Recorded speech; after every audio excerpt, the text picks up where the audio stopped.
Hello there, my name's Card, and here on my YouTube page I like to talk about all sorts of different things which interest me. And this will be my 9th go at live streaming. Today I've just got some notes I want to get through, mainly just floating some ideas out there about video projects I want to do and am currently doing. I've got some updates on non-videos projects too, like the learning how to make games I've been working on. I'd like to talk for a little bit about how my YouTube page has been doing recently, my aspirations for the future of it, maybe some longer term ideas for the rest of the year and beyond. And I also think I've got a few viewer questions sent in that I want to take a look at and maybe answer too. Um, I'll just use this as something of a sounding board to get some of my ideas out there. Let my most dedicated viewers know where I'm at. First things first, something that's been on my mind YouTube-wise for a little bit. I have some interest in going back and revisiting a lot of my oldest video essay type content. The ones from like the first few months of trying to do YouTube videos. Even some of the ones that are so early they're still audio only. I've tried this a little bit before. I tried about a year ago and rejiggered a few of those into updated videos, but I'd like to do it again with more of them, especially the ones that were really, really long and which could really benefit from being being redone in a video format and knowing even the basic video making technical skills I know now, like putting splicing media and clips in, and having more of an idea about how to structure a script so it doesn't need to be 40 minutes long. It could be closer to 20 or 15 or even 10 probably. And the other thing I'd like to look into a bit more is I'd like to rejigger some of my more recent video content into YouTube Shorts and see if that's a format that could work, and see how I would do that if I'd want to try and like edit down or pare down a video, sort of take like a 5 to 7 minute video and sort of try and edit it down, maybe speed it up a tiny bit to try and get all the important content of the video under the like 3 minute maximum length, or maybe like take the best 30 seconds out of a video or something, take like the thesis statement and some of the best lines and try and make that into a short. Mainly just one for practice, just a little bit more practice with doing the shorts, but also just seeing is this a way that does drive views that people have long claimed it is. Would it do that? How would it go? Just something to look into, because I sort of earlier in the year I tried putting some shorts up just as like practice for basically just figuring out how to edit something down into the middle third of the screen type aspect ratio, and then just having a look at how the shorts uploader works. And then the other day I just put up a short that I completely stole from someone in the image board writing scene. I just like stole that. I'm like, I need to crib this. It's relevant to the video I just put up on the image board literature series about eggplant. And when I went to do that, I realized it's been a couple of months and I haven't done any shorts uploading in those few months. Haven't thought about it, so I like had to completely sort of just re-Google how to like aspect ratio stuff. How to edit a video like that and all that. So I'd like to do it just so I do it a few times seriously. Hopefully the knowledge will stick this time.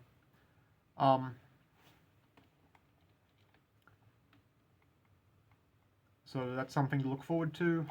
Maybe to see if I've got a video on like a something, if I happen to hit on like a popular topic, would doing a short on it, would that drive further views, especially if you do the the link to full video thing. So that's just something I'll look into and see if I can make that work. But redoing a lot of the old videos is something I'd like to I'd like to take a look at. I don't usually rewatch anything I've made in general, especially not like the basic sort of throwaway YouTube videos. But I was rewatching a few just recently to see how well they hold up. A, on a technical level, B, on like a performance and confidence of speaking level, and C, on like a content of the message and how much I would stick by the message sort of level. And after having watched a few of those old ones, I think they a lot of them are still fundamentally, essentially like decent. I would argue, arguably my best video, I think, in my opinion. I did a video. It was quite early on. I think it was I think it might have been literally the first time I did putting a clip from another video on one of mine. So I had to figure out how to do it for that purpose, I believe. And it's a video called something like fixing Steven Spielberg's 2008 War of the Worlds with like a 30-second edit. It's something like that. If you search my YouTube page for War of the Worlds, it should be the only thing that comes up. I think that is still the script, the premise, how I explain it, what I did. I think that is the best video, and if it, I would say that inarguably, if it had like the level of speaking confidence that I feel I do now.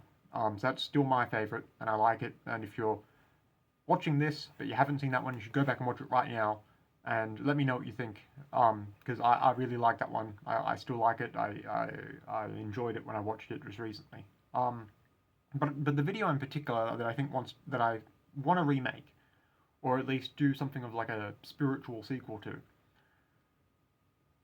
I did a really old video which was originally audio only, and it was called something like "Statistically, You Liked George W. Bush," which I redid about like a year ago or something as a video. And the premise of that, something like I took it from two angles. One was, everyone sort of remembers George W. Bush nowadays. A is like something of a pariah, after 9/11, Iraq War, Hurricane Katrina, etc., etc., etc. But I say it bears out in statistics. Like the first Gallup poll or whatever after 9/11, he had like 89% approval.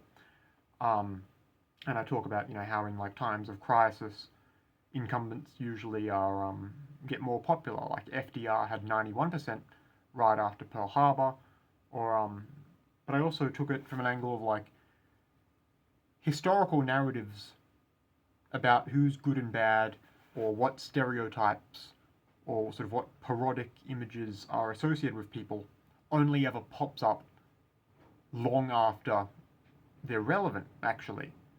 So I talked about, Nixon, everyone, nowadays considers like Richard Nixon to be one of the most crooked US presidents. But I point out he was on a federal election ballot 5 times, and he won the vote outright at least 4 of them. And realistically, JFK and LBJ definitely did some shenanigans with the popular vote in the other one, but like he was popular at the time. He had really consistent popular support. In fact, the first poll that came out after Watergate, his popularity actually went up. But it's only in the decades after he left office that this narrative emerged about him being a crook. But nowadays, if you ask like any Western baby boomer, they say they always didn't like him. But that just statistically can't be the case. And what got me sort of thinking about this is thinking at the time you didn't think Nixon was a crook. And then so I wanted to sort of extrapolate that general idea out. What did people think at the time about like different popular figures?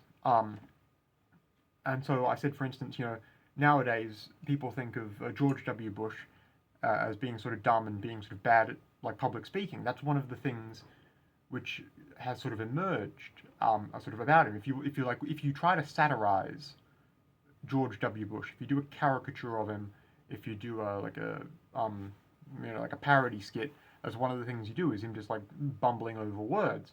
But that was not the popular public image of him uh, when he was like governor of Texas, or when he ran for U.S. president in 1999 and 2000. Um, in the 2000 election, both in the Republican primary and in the general election against Al Gore, he was by far and away among all the punditry, he was considered the better speaker, and he wasn't considered dumb at all. That wasn't a reputation he had. Um, and if you go back and look at stuff like the GOP primary that year, all the commentators left and right were pointing out he's actually giving like really good, eloquent answers, really short, simple answers. He knows his stats, he knows his facts and figures. He knows how to like talk to the crowd. And at like the general election debate that year, everyone at the time said Al Gore lost because he kept making mistakes and he misquoted figures and he kept like being like weirdly machismo and like trying to get up in Bush's face, which backfired and made him look dumb. And he kept like sighing really loudly and annoyingly.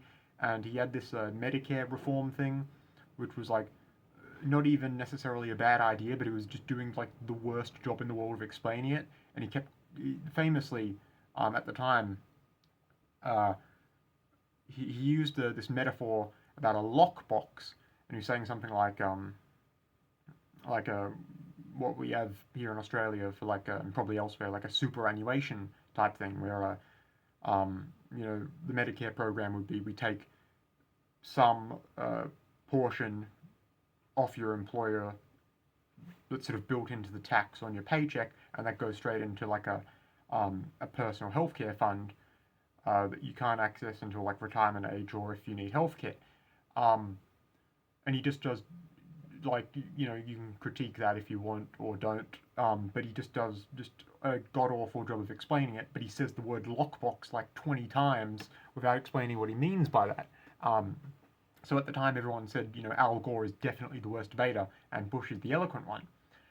And even by the 2004 campaign against John Kerry, um, everyone was still saying Bush was like the better public speaker, and people were pointing out that John Kerry was like flubbing lines and getting facts wrong and flip flopping on like whether or not the Iraq War is good, and whether or not he was like purposefully or not misrepresenting his Vietnam War service, and he just wasn't a strong debater.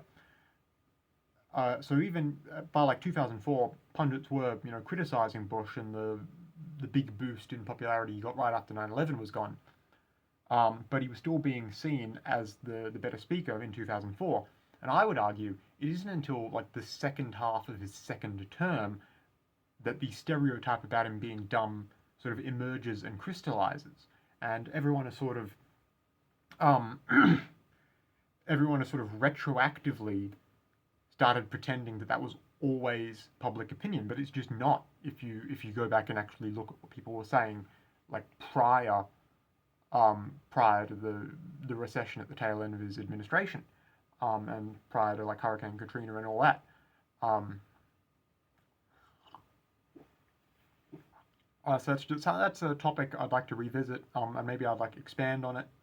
Like it got me thinking about like other presidents, like Bill Clinton, his immediate predecessor, was another U.S. president with like a very clear sort of stereotype persona attached. Um, like when you think, how do you parody Bill Clinton? Well, what do you think? Well, you bring up the sex scandals, you bring up the I didn't inhale pot thing, you bring up the that depends on what the meaning of the word is or whatever, or if. You like bring up all that stuff. You sort of play him out to be this like womanizing ladies man, pot smoking hippie. Maybe you add something about the saxophone. But the thing is, like all that stuff only like emerges during his presidency. In fact, I think during his like second term. So what I'm interested in looking at is like what was the public stereotype of Bill Clinton prior to his being president, because he was known. He was like a known figure. He was like I think governor of Arkansas immediately prior. And he had some like stereotypical values attached to him. He was like considered the young guy because he was the first baby boomer president. Um, Back when baby boomers were like middle aged, not old. Um, I think he might have been known for playing the saxophone, but he'd been known for quite a while as being the governor. And before he became governor, he'd also run a campaign prior for the governorship that he lost. He lost, I think, I assume the go prior to he got it. And he must have been a known public figure. I think he might have been known to some degree for the saxophone. I think Hillary Clinton at that time, as his wife, had been known as like a outspoken like feminist lawyer doing like childhood related law, like I don't know, like a divorce case law or something like that. But like the stereotype about her wasn't there because she hadn't been in the public eye as like first lady and later Secretary of State and 2016 candidate then either. So I'm really interested in going back and like looking at. I feel like I want to do this as like a series or something, but I want to look at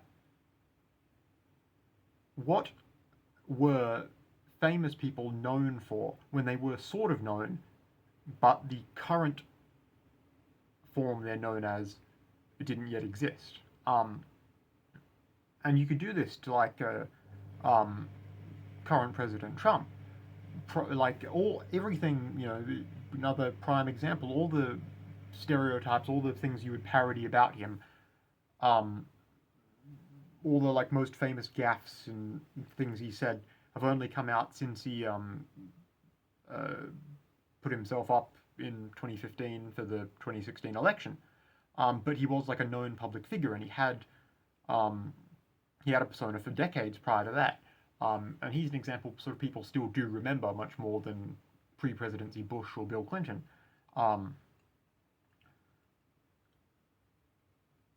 But it's really interesting. It's really interesting if you sort of look at how he comes across in like interviews and references to him in popular culture prior to his seriously entering politics. Because he had, if you go back and watch like Oprah interviews from like the 80s or 90s, whatever, she does allude to, do you want to go into politics? Because he had mentioned it, but he hadn't done it seriously prior to when he actually did it. He'd like floated the idea of maybe running independent or libertarian party or whatever, but nothing serious. So it was sort of an idea that was out there. But the stereotypes didn't exist. He was just sort of like the gaudy Atlantic City retail real estate guy, but he wasn't, all the famous political era gaffes and whatnot weren't associated with him. So I think that's just sort of interesting taking a look at that. And I got thinking about all this recently, because in my I got on the topic of thinking about how difficult it would be. Suppose you were a historian in like 3,000 years, and you wanted to sort of chronicle the life of these people, and you wanted to sort of get an idea of what they were like before they did the thing they were known for. You'd have to go through so much content of the post-famous point of their life that would be very, very difficult. Especially, with digital and online these days, there's just like there's just so much stuff out there nowadays. Imagine if you were a historian of 21st century U.S. presidents 3,000 years from now, and you wanted to know, who was Trump before he got elected. You would have to go through like literally billions of pages of content to find, what you're looking for there. And I got thinking about this again because in my job as a historical researcher, in my real job, one of the things I did, one of the big projects I was a part of while I was still at uni, I was doing a thing with Tacitus's Agricola, which is this like a personal history. I want to do a video on this, but I'm not sure how exactly I would do it, or if because I want to do it seriously, and I usually avoid doing like big serious videos on the sort of stuff I do for actual work, because that just feels like work in a way that making videos for fun isn't.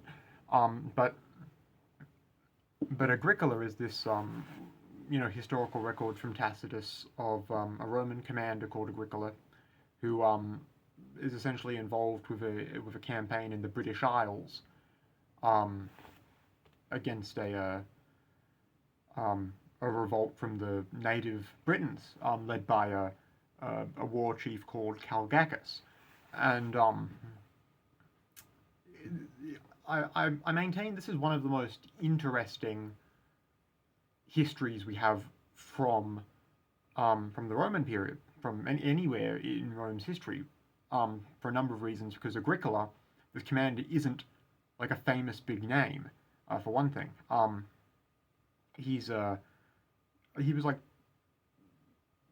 I suppose, stepfather, I believe, of Tacitus. He was, yeah. Oh, this would be embarrassing if I get this wrong. I should fact check this, but I won't. Yeah, it's been a few years since I was intimately familiar with all the details here. But I believe Agricola was father of the woman Tacitus was married to, I think. So Tacitus, who otherwise is would be writing about more famous people, writes this thing about his father-in-law or some relation of his, who would otherwise be like a minor commander who happened to be doing something of note that would otherwise not really go noted in the Roman history books. And we're very fortunate that the epigraphical evidence has survived to this day, because this story, this history book is so telling. But it's a really good. I'd want to do a whole video just explaining why I think this is one of the most important sources we have from the period. And there's all sorts of stuff like this is in some ways a lot earlier, prior to a lot of Roman conquest and colonization proper of the British Isles. In fact, the British leader Calgacus, I believe it's true that he is chronologically the first named native Briton in any ancient source known to us. I think that's true, or he's the first. There's something to that effect. I'll recheck the facts before I make any of this into a real video. So just take everything I'm saying with just a tiny pinch of fact check needed. But Calgacus is definitely one of the earliest mentioned native Britons. At least the sort of the first who's actually given like a proper name and all that. And there's a whole really big important part where Tacitus describes Agricola giving a big speech before a battle, exhorting his men.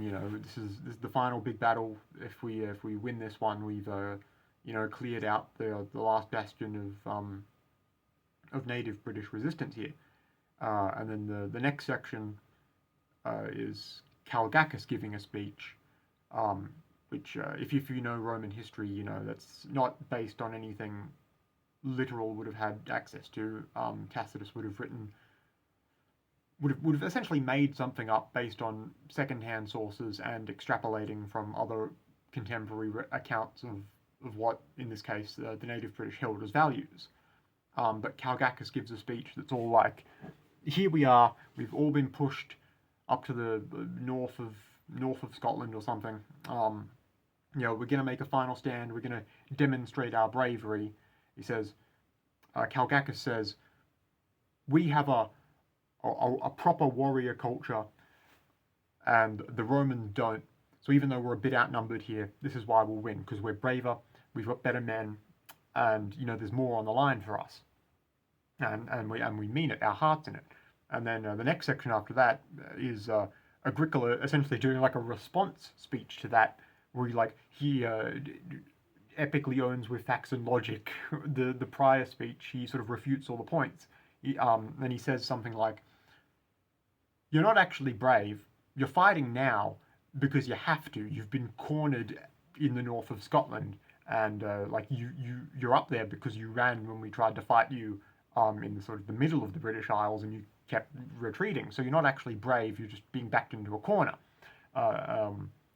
He said, "And furthermore, you would try to flee, except I've made the wise decision to basically have Roman ships just doing laps of the British Isles, making sure nothing goes in or out, so no Dunkirk style evacuation can happen." And Agricola says, no,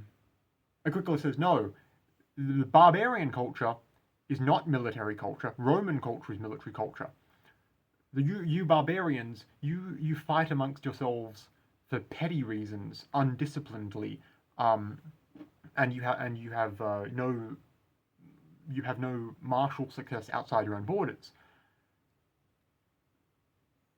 Even though you act all brutish and brutal in battle and amongst yourselves in your villages when we're not here, in reality, Rome is the actual military culture, because even though we're not like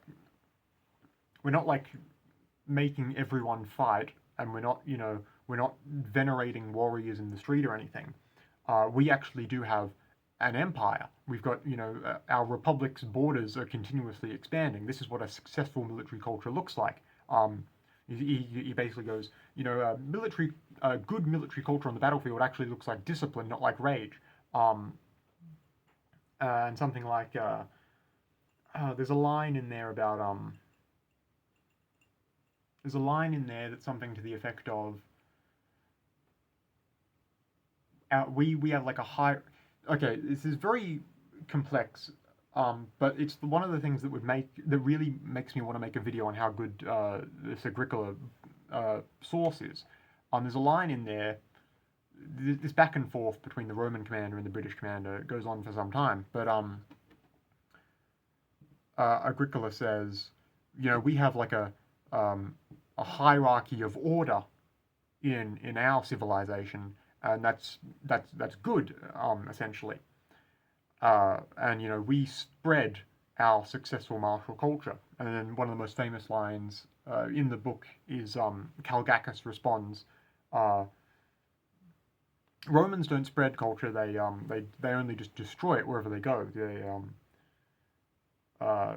There's a line in there you can translate in a lot of different ways, but the most common translation is usually something to the effect of, "The Romans create a desert and call it peace," meaning they're not actually bringing peace and civilization. They're just like killing everything they come across. They're killing all the native cultures they come across, and say that's what peace looks like. And the degree to which Tacitus is supporting all these viewpoints is one of the most interesting things to get into in detail. Because he lends voice to a lot of viewpoints. You can't point to any single one of these and say this is what he believes and that's why he's saying it. There's a lot of nuance in there. There's a line, the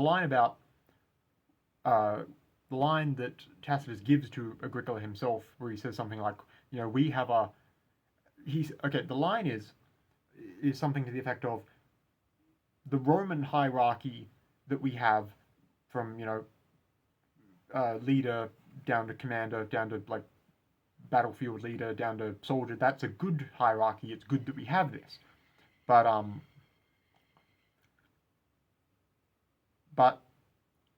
the fact that Tacitus is saying this is in some ways actually being subversive of his contemporary society and the hierarchy it existed under, because of course the story Tacitus is telling happened like 30 years prior. So he's not saying the hierarchy we have now is good. He's saying the hierarchy we had 30 years ago is good, because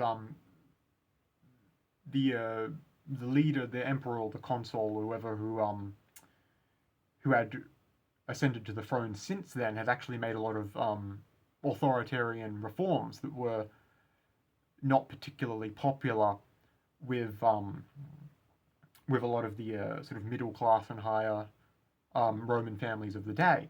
Um, so in a way, when Tacitus says when Tacitus says the Roman Empire is great, let me tell you, 30 years ago we had the best system in the world. He's actually being subversive of the system he lived under, but it's in a way that doesn't come across as like treasonous. Um, and that's just it. There's a lot of like political nuance in that. That um, if you're like properly trained and properly knowledgeable and properly learn all the background, all this, it's really um, really interesting. And that's before you even get into like how you can translate a lot of these phrases in particular ways, um, like they make a desert and call it peace line. That's something you can translate a few different ways, which would have a few different meanings. Um, and there's just there's so much. I could do a video that's like 3 hours long, and it's just really dry, but it would just be, this is the best source from classical Rome. Let me tell you about it. Um, I'll do it someday. No immediate plans, but I'll do it someday. Um, but that's been on my mind for a while. And that's the reason I started thinking about the importance of the thing that got me thinking about the stereotypes is how difficult would it be for a future historian to make sense of all this stuff 3,000 years in the future, is because my job in historical research, I currently don't do any like field work type stuff. When I get a research job, it's usually one of two things. Either I'm working for someone who is PhD level, who is writing who's writing something like a paper or a chapter in a book, or they're doing some research project of their own. What my job there will be is to just read all the literature on that topic which is currently out, stay up to date with all the like contemporary published stuff, and then I basically read that and then just hand someone, okay, here's your notes, I've highlighted everything important, here's everything you need to know. um, and then sometimes they come to me and say something like um, I'm doing this I've got this section in my textbook where I'm looking at the difference in like gender presentations in like stone carvings from Crete in this specific century. Oh, do you have anything on that? And it's my job to know. Oh, yes, this you need this book. This if you go to your uni library, I've got a list of every one of the like few places in the country that currently stocks this book. I know what chapter it is. I know where to find it. So I'm just like, it's just my job to know where all the important information in books are. And hypothetically, you do that for a little while, and then eventually you become the person writing the stuff who has their own uh, reading slave. Um, uh, and the other half of the job is essentially just going through um, epigraphical written sources that haven't been looked at for a while, and just like making sense of it. Putting like notes in the margins for what it all means. If it's like a weird old format, or if it's like written, you might need to like either scan or um, digitize or type up something, or move it from one old format to another. Um, but as much as I enjoy this and I feel I'm good at it, and all that, I keep feeling more and more often that at some point, maybe next year, I'd really like to just do some sort of field work. Which I could do, and if there was some field work project or some project out there that like, hey, we need a bunch of people that are history qualified to come root around in the dirt for a little while, I would put my name down for that. Um, I feel like I want to do that. A, just because it's novel and it's something new, and B, you go somewhere and you make connections and meet people, and it's, I'd enjoy doing it. Um, but what got me thinking about this is how a lot of the time, even like really like menial seeming field work can have like big implications. Like when I was at uni, um, it was either late my first year or early my second year. One of the uh, one of the courses that I did was something about it was like explicitly teaching you about how to make digital records out of fieldwork. And my the head instructor for that course um, was basically like had been one of the like leading world experts on like indigenous Australian coastal settlements, and he was like explaining that like since the 80s, what he's been doing is essentially going up and down the east coast of Australia and finding these basically these big man-made pits from prior to European colonization of Australia, and these pits would be filled with mostly the remains of shellfish, and and there'd sometimes be like other artifacts and like tools and little bits and pieces in there. And he had spent most of his he basically only been doing teaching academically relatively recently because he was kind of getting old and wanted to and stop doing all the physical work of it. But he'd been doing this since the 80s.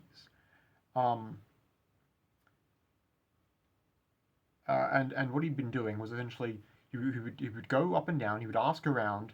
Do you like he would like go to indigenous communities and be like, hey, do you know where like the shell pits are? And then like hopefully they'd point him towards them, and then you get the permits necessary to like he'd get the permission and from the community and the permission from like the whatever government would hand out permits for that to like just go through these giant pits, literally just inch by inch, making note of like exactly everything in there and like writing it down.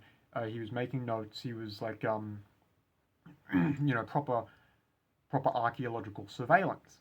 Um, and he'd started doing this in the 80s, and he realized pretty quickly on that he was just filling up notebooks. It's just so many notebooks of just like okay, layer one, first inch. Let me write 20,000 individual entries for shell fragment. So what he did is he started doing it digitally on 80s computers. And like there were very he's telling me all this he was explaining all this back in the 80s computers weren't like standard practice.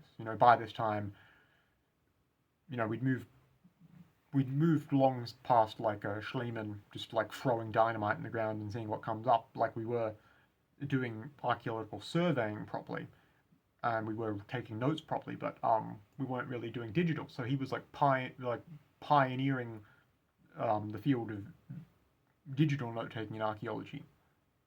And then he says so he spends 10 years um, making digital records of every um, of every pre-colonization shell pit in the country. And then there's a problem because 10 years on, by the 90s, we've moved on from like the big, thin, soft discs to like the smaller hard floppy disks. So he's like the technology became like a totally different format. So then he has to. So then he like in the 90s he's doing another decade of of field work on top of the fact now he's got to modernize all his digital notes. Then the 2000s happens, we're on CDs, and he's got to do it all again. And by 2010, he's got to like retire from the field work to make it all like completely digital files, um, to like modernize all his data that's on 20-year-old disks. And that's on top of the fact that this is a laborious task, and also like floppy disks like physically degrade. um, Even under ideal circumstances, they decay, and like literally physically. um, so he used this, and he will show you in his office, behold, 100,000 floppy disks. um, so he used this as like an explanation of, it's good we've got like a digital files now, that it's a lot easier, it's significantly easier to um, modernize your files, and keep track of them, and move them between places, and share them between historical institutions and all that. um, and he was um, and he used this as a good explanation. And the reason I kind of remember this is because yeah, this was like pretty early on when I was in uni, and he was like a really friendly bloke. He's an older guy, and I had uni teachers and uni instructors and people I've worked with who weren't I had very few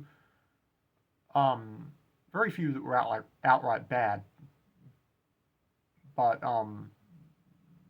some of them, the interpersonal relationship is like purely professional, but some of them are like friendly, and you get along with well. And I've definitely had a lot of those, and thankfully, most of the people I've worked with academically have, all my seniors and superiors in the last few years have all gotten along really well with. But this guy was one of the was friendly, and really amiable and personable. Um, and I basically say to him at one point, it was like one of the first few days that I've been doing this course. uh, I say to him, as like a annoying like 19-year-old, I basically say something to the effect of, like I basically I like put my hand up and go like I'm progressive. Like I get, racism bad.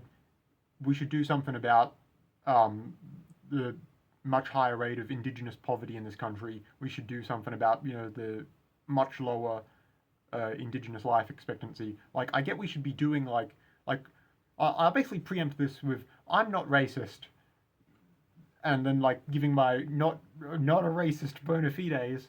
But I basically ask, but why the fuck should we care about all these like garbage holes? Um, and he like looks at me like he's heard the question before, and he doesn't berate me, but he gives me the explanation that I'm glad I've gotten since. And he basically goes on to explain he basically goes on to give the explanation that well, he like really earnestly and passionately says, I think a lot of the stereotypes and prejudices, and like the popular image of like Indigenous Australians is that they're all, or were, at the time of European contact, is that they're all like Stone Age nomadic savages, but that's like not the case. That like there were settlements of significant size and note, of significant technological complexity. They were like doing agriculture. They were doing uh, aquaculture, farming in the sea. They knew like fishing. They had like numbers. They had counting. They had mathematics. They could track seasonal cycles. They knew consistently about animal and plant life. They were in contact with other groups all over the country. They had boats and complex weaponry and tools, and like a social order. And he goes on to point out that like the reason there is this like giant pile of each one of these like giant holes filled with shellfish remains is basically like the organic materials, a garbage dump of a settlement which was here at one point. And this is, in many cases, all buried under the ground or covered up by more recent like plant growth and that stuff. is like the only extant archaeological evidence you could really find in a lot of these cases. Um, so he believes, pointing all this out. Um, I mean, one thing, it's knowing more about the past.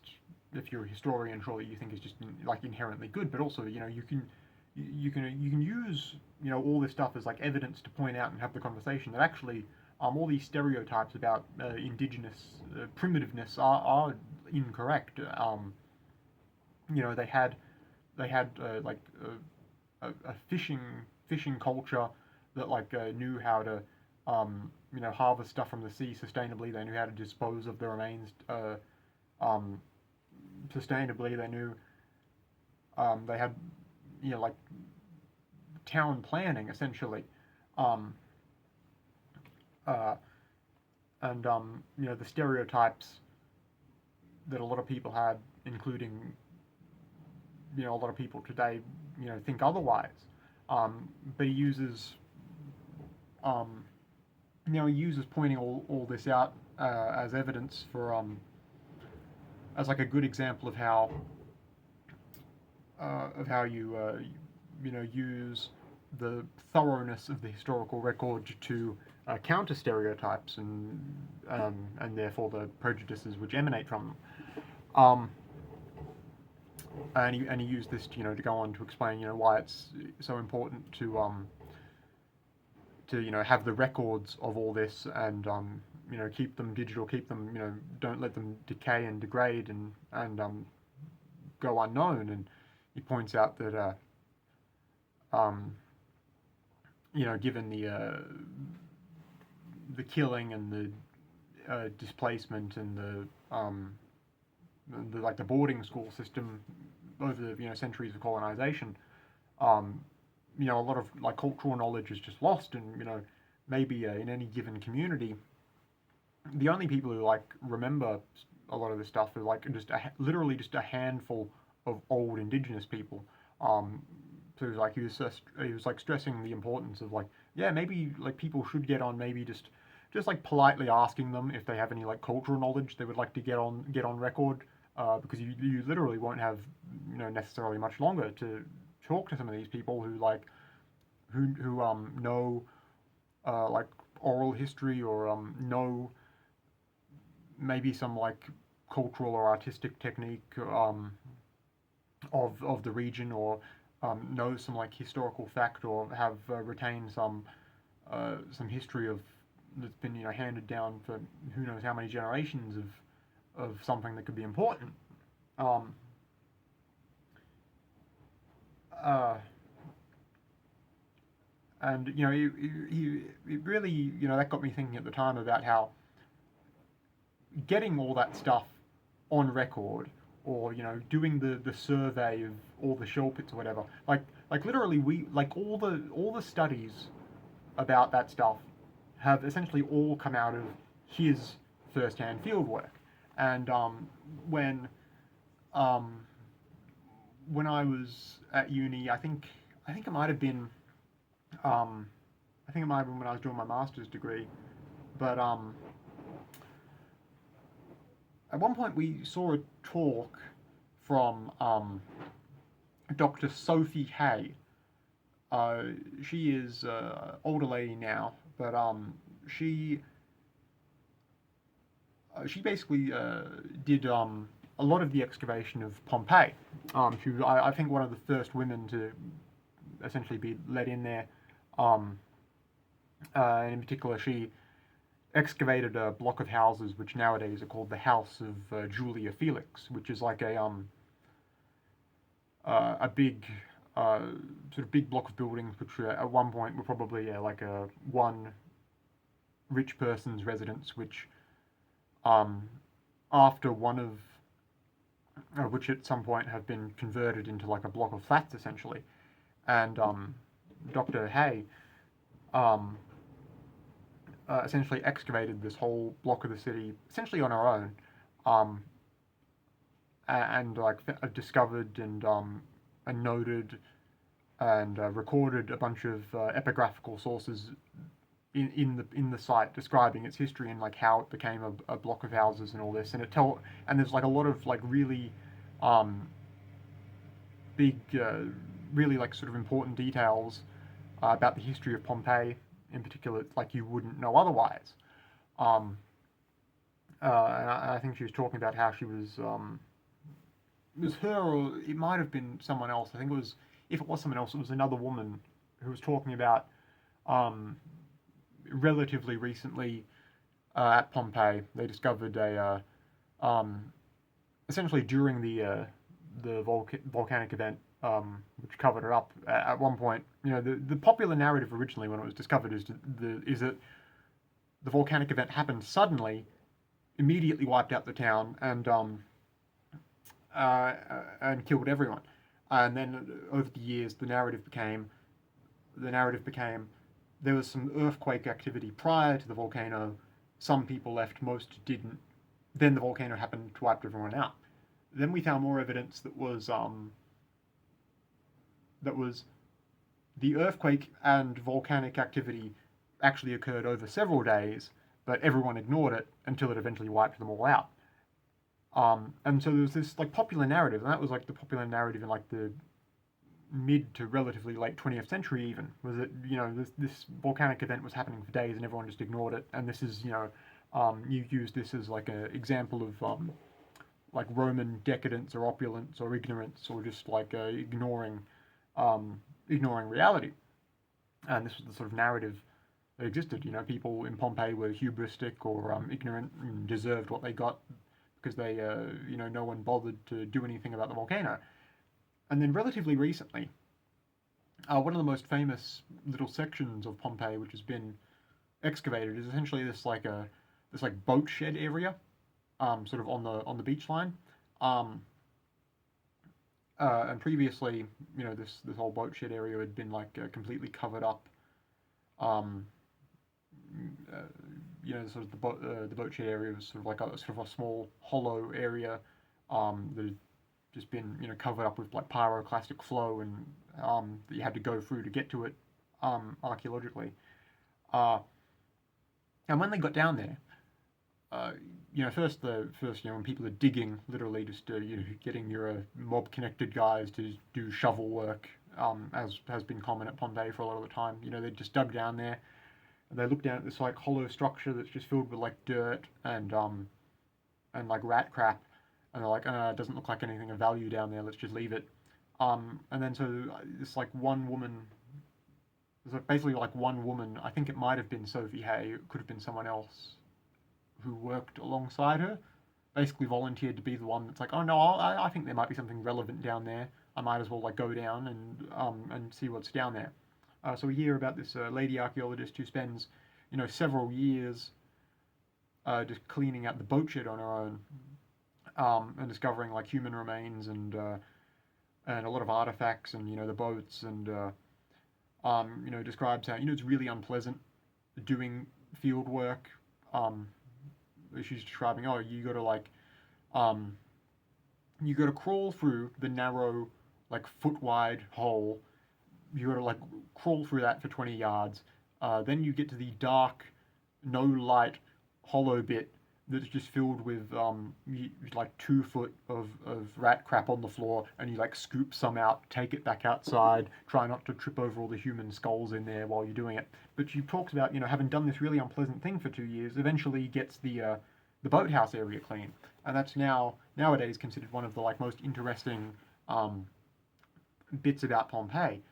Uh, and it makes you realize that actually when the big one happened, when the pyroclastic flow hit, actually like there were like loads of people actively doing an evacuation. They were doing the Dunkirk style, you know, get the boats out, take it to the, you know, nearest safe place, bring them back. They were like doing a loading unloading operation. So like that one site completely foundationally um, corrects what the previous orthodoxy about Pompeii had been. And the reason we know all this is one person who got down there and you know, did the hard yards, clearing it out and getting it ready. And you know, I hear that sort of thing, and that's like really inspirational. I think you know, when I'm like doing my day job, just like looking through notes, and I think, wow, this seems kind of banal at times. I'm just doing homework for someone indefinitely, just taking notes, and I receive a stack of papers and I read it and I highlight it and hand it to someone else, and it just feels like the movie Brazil or something. But then you think, oh no, sometimes this actually becomes important and does change stuff. So my hope is that my hope is that eventually I'll like point something out, like I point out an inaccuracy or something, or something previously overlooked in someone's reporting, and it like reshapes the entire historical narrative. But I think I'd really like to do some field work and just dig around for a while. Um, I don't really care. I don't even care like where or what area it is. Topic wise, I'm thinking next year. I'm thinking next year, if I see any expeditions, I get my paperwork clear, I get my schedule clear, I'll just put my hand up to go dig in the dirt for a while. I think I'd enjoy that. And and prior to that happening, I've been sort of thinking about finances and whatnot for the second half of this year. Because when I did that video about Ian Danskin, I did that GoFundMe that ended up getting like $1,300 or something. I sort of put in that I sort of put down in the thing, oh, I'll use this to move, and I kind of meant that, like it wasn't a lie, but like I said it not really thinking it would happen, but since it, what I got isn't enough to move off of, but I certainly put it all towards eventually moving.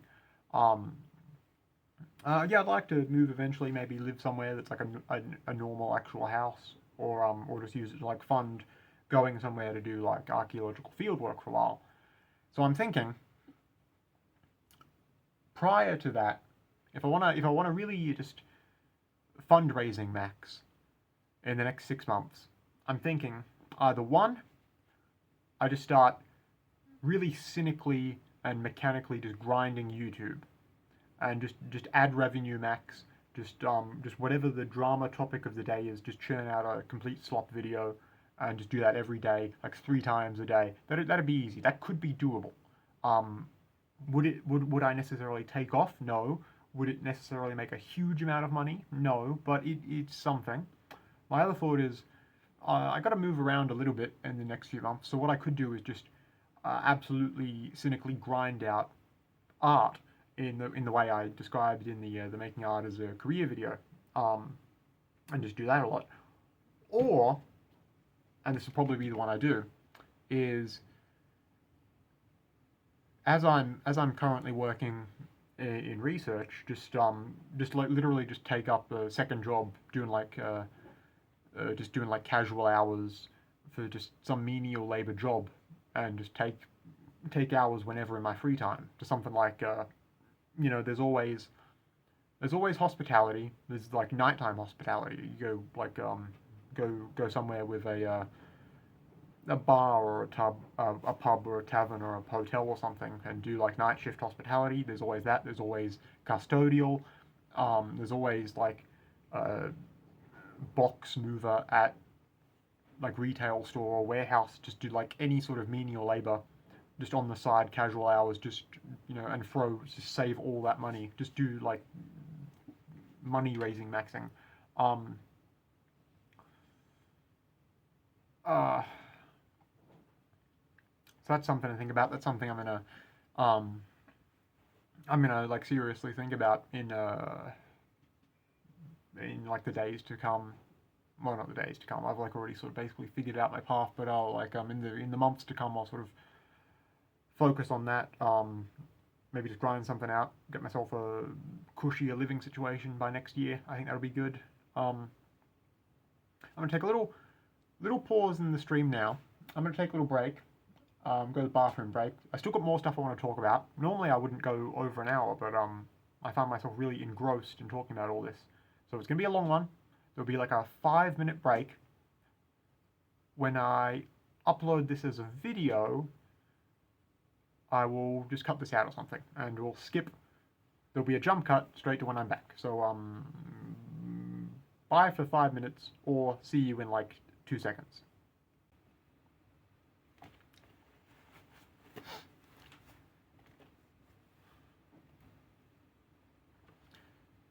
And we should be back now. Looks good. All good, all good. Few more things I want to talk about, and I will while I'm feeling abnormally enthusiastic for doing a longer stream. Had my break, got a new warm beverage, put the beanie on because it's might chilly out. I don't know if you can hear the flapping and whooshing in the background or not, but if you can, that's the wind, and it's really, really, really windy at the moment, and has been for the last couple of days, and it's awful chilly. So,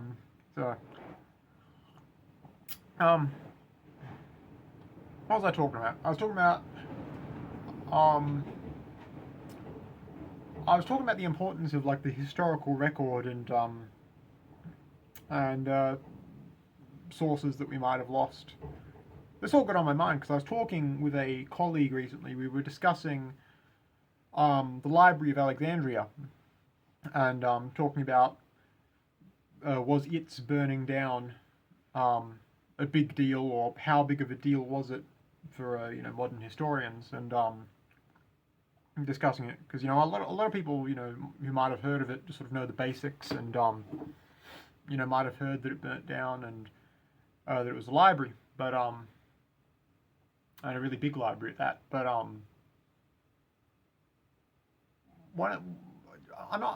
it's obviously bad it burns down, both for the modern historian and presumably for people who relied on it at the time. But one of the things I think people don't realize is it's not a library as we might think of it per se. It was essentially like a collection of records for like administrative like shipping manifests, essentially. Alexandria being close to the I think it's essentially like a port city, or the first stop inland after a port city. So it's essentially, Library of Alexandria was essentially just shipping manifests and trade logs and all that being kept. Now if we had like if you had just have even like one, if you had the trade logs from a place like that, the modern historian could do an awful lot with that. Don't get that wrong. There's a whole lot.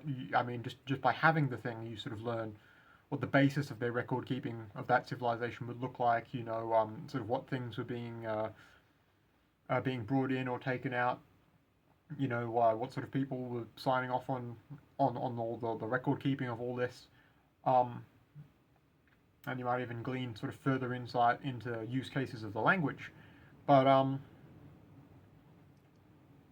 think it is something small you can take solace in, is the fact that the burning of the Library of Alexandria, when it burnt down, at the very least we didn't lose any like great works of fiction. Like there weren't, there wasn't like the hidden Aristophanes in there. There wasn't, some great story or history or play that would otherwise go completely lost to humanity.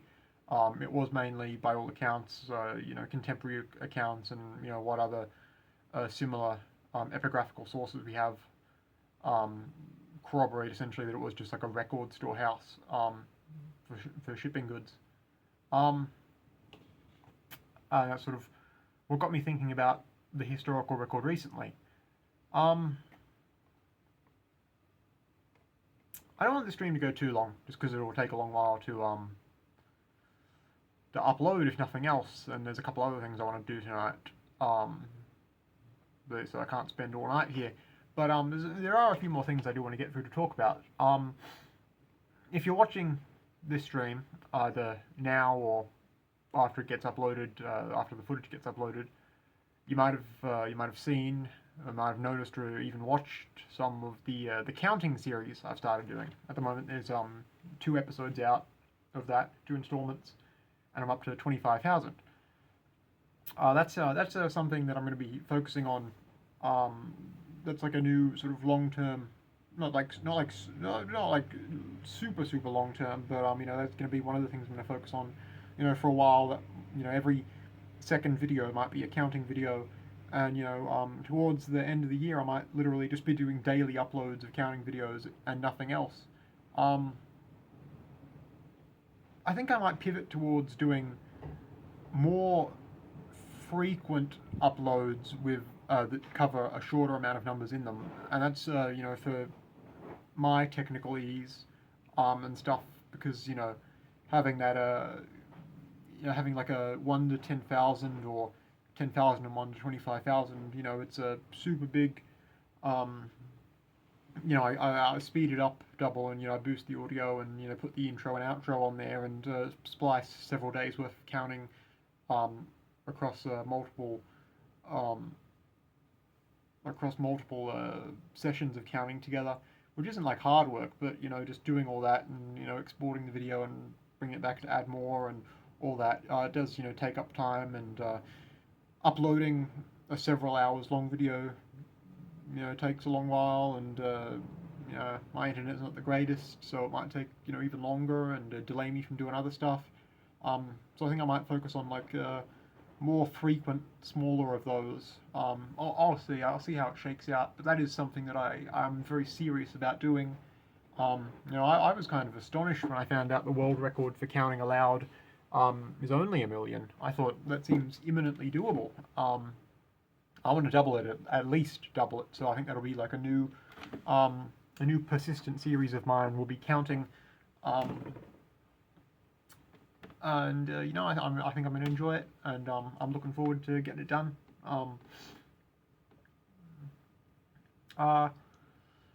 Maybe a bit later on in the year, I might also want to do some more of my Some New Words series. I did that. I think the reception to that was positive. If it didn't necessarily have a huge audience, but I think the reception was positive.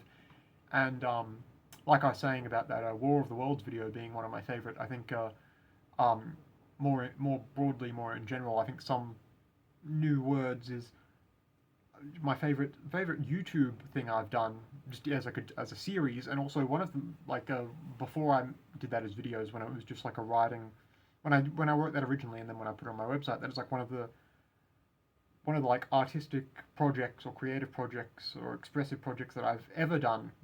That's like one of my all-time favorites. I think making up those new words, giving them a sensible etymological basis,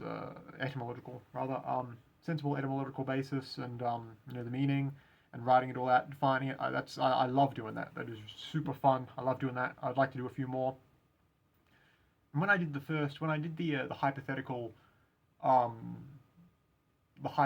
pitch copy of Some New Words as a book, I actually had 100 of those written, and I was drawing from a pool of about close to 200 that I'd sort of noted down. So I could easily do another batch of those, maybe like 12, 18, 24 of those, later in the year. Just put them out like one a day for a month or something. I'd love to do that. No immediate plans, but if I find myself a particular hankering to do that, I will do that. I'll probably go for my Some New Words notes. We like finalize them, spell check it all, then I'll put it on my website, then I'll do them as videos, just like I did with the batch of 28 or however much I did originally. But yeah, apart from that, I've got a few more ideas for video essay stuff I want to do. I think I've got a few more Dog Whistles 101s I want to get through, counting videos, and like I said, I might just, depending on how things shake out, I might end up just sort of grinding out easy content for the rest of the year, or I'll just do the counting while I go get a real second job or something.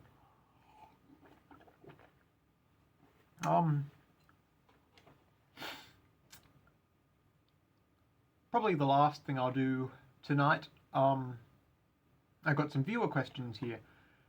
I get through these probably pretty quickly. Just in case you don't know, usually somewhere between a few days to a week prior to any live stream I do, I put a post on my community post tab on my YouTube page, where I usually say, hey, I'm doing a live stream, and if it's just a generic live stream, I'll say, Any questions, comments, topics you want me to get through in particular, if I don't have something specific planned. So if you keep an eye on that, if you have a burning question, best place to put it is in one of those when I put the call out for questions. And if it's good, I will see it and respond to it. So in no particular order, some that have been sent in to me from the last time I put a call out for questions is one person asks, do you feel Reddit helps or hurts progressive movements, broadly speaking? I would have said helps up until the 2024 US election. I think Reddit or social media, social aggregators, forum link aggregators in general,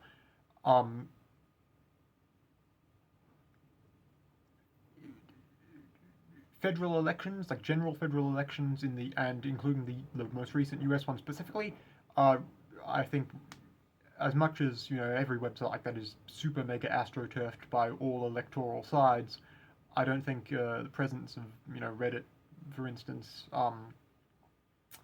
specifically, neither hurts nor helps to any significant degree.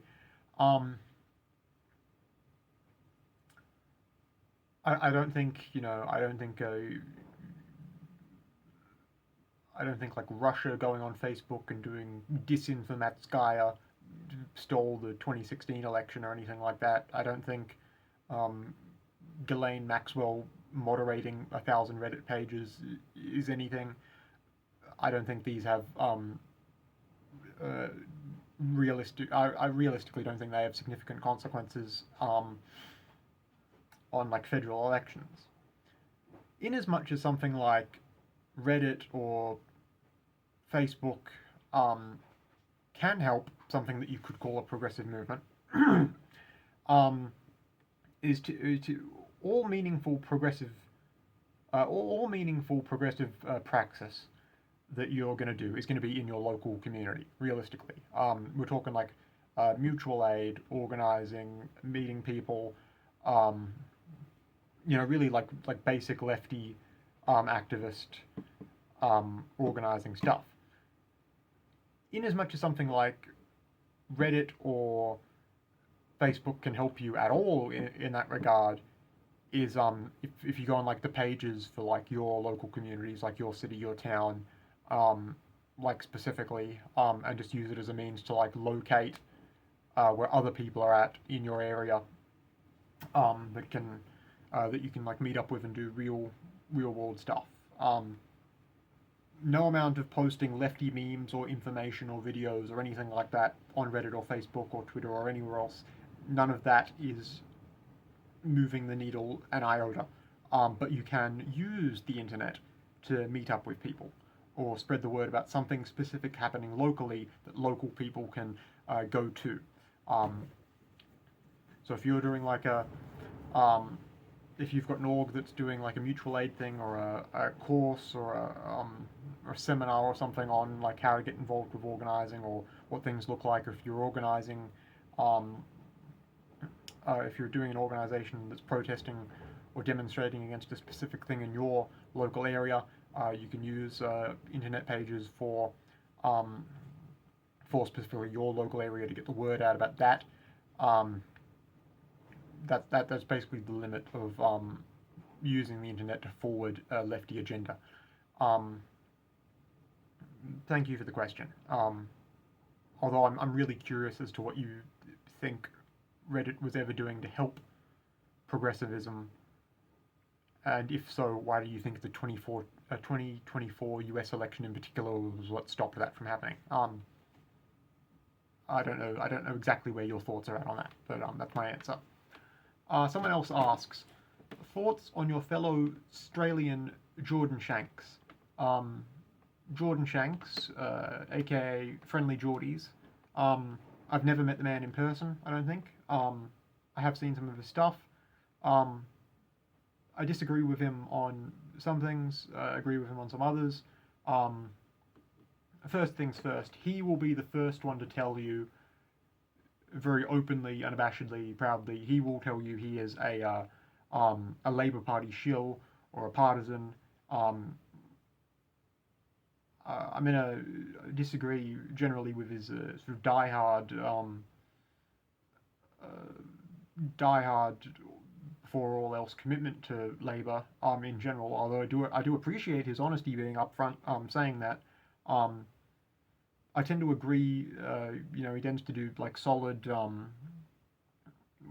what seems to be perfectly solid journalistic stuff, reporting on a lot of the corruption between the Liberal National Coalition with Barilaro and so on. I wish him and his co-writer or producer or whoever all the best in their legal disputes against Barilaro's goons. I agree with him with a lot of his. I'm sure I would probably agree with all of his criticism of the Liberals and Liberal Nationals coalition. If I'd seen it all, I'd probably co-sign on all that. He tends to be pretty spot on with his criticism against the Greens, because I'm certainly no Greens partisan. I think I saw some of his most recent election coverage. He was right. He tends to have takes which break from Australian lefty orthodoxy on stuff like how ranked choice voting actually works, which he is correct about. I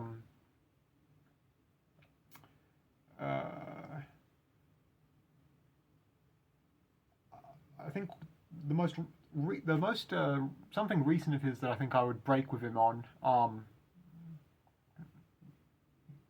Personally, I'm no electoralist, and I don't look for and hope for or aspire that any government or any party is going to solve all my problems. But you still have to be cognizant of your political reality, and best practices, best outcomes, and if I had to have a preference regarding the landscape of Parliament, my preference would be for Labour to have a small but stable and functional majority. I don't like a minority cobbled together governments. I don't think the Greens make good pushing Labour left. I don't think the Greens make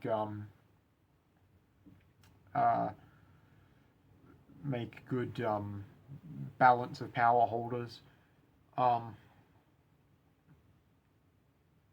I don't know what Geordies has said about the Teals generally. There's probably some analysis there we might disagree with. I don't know. I don't keep perfectly up to date with this stuff. I don't have any reason to say anything specifically awful about him. I don't think. I don't know. I guess if I ran into him someday, I'd love to have a short sit-down chat with him, I guess. That's about it. And it's always nice to see Australians penetrating the public consciousness on an otherwise very America-centric site like YouTube.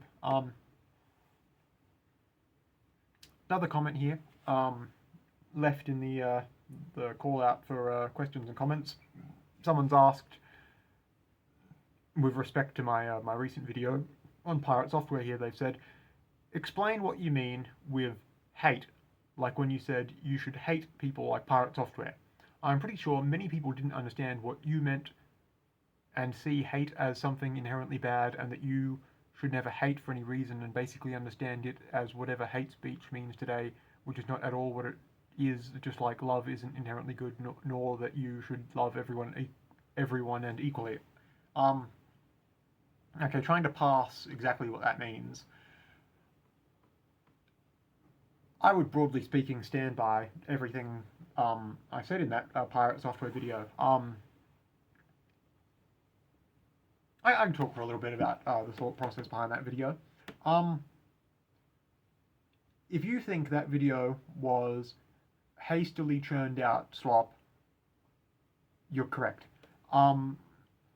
I basically just cribbed. I took a glance at the more in-depth pirate software video I did once in the past, a few months ago. I basically took a glance at that.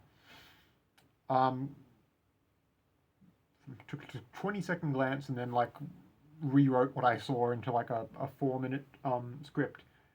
And I did it for a couple reasons. One, I think everything I said in that I think is correct. I stand by it all. Even if it is awfully unspecific and it relies on the viewer coming into it knowing everything they need to know. And I am 100% just confirming biases and preconceptions of the audience, and I'm perfectly fine with that.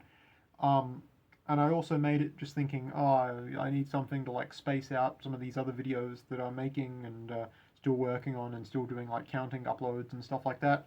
Yeah, it's literally just make some filler. And I made that. One of the reasons I made it on pirate software then and there specifically, because I've got plenty of ideas for stuff I could just do as cheap heat filler videos. But I thought pirate software, he's a bad guy. Everyone knows he's a bad guy. That is a bipartisan statement with high approval at the moment. So I thought, oh, I'll put this out and I'll get an easy 1,000 views, maybe 2,000 if I'm lucky. And at the moment, as it stands, it's I think something like close to 8,000 now. So that's rad. I think my subscribers went up by like a significant chunk. I think I might have lost some of that significant chunk when the next video I did was 3 hours of counting, but that's okay. I stand by what I said there, and I'm not 100% sure exactly how to respond to this question about hate. Like, I think you're getting a little like weirdly Socratic with me, trying to get me to define these terms specifically. You know what hate means? It means not like something intensely. Um, uh, and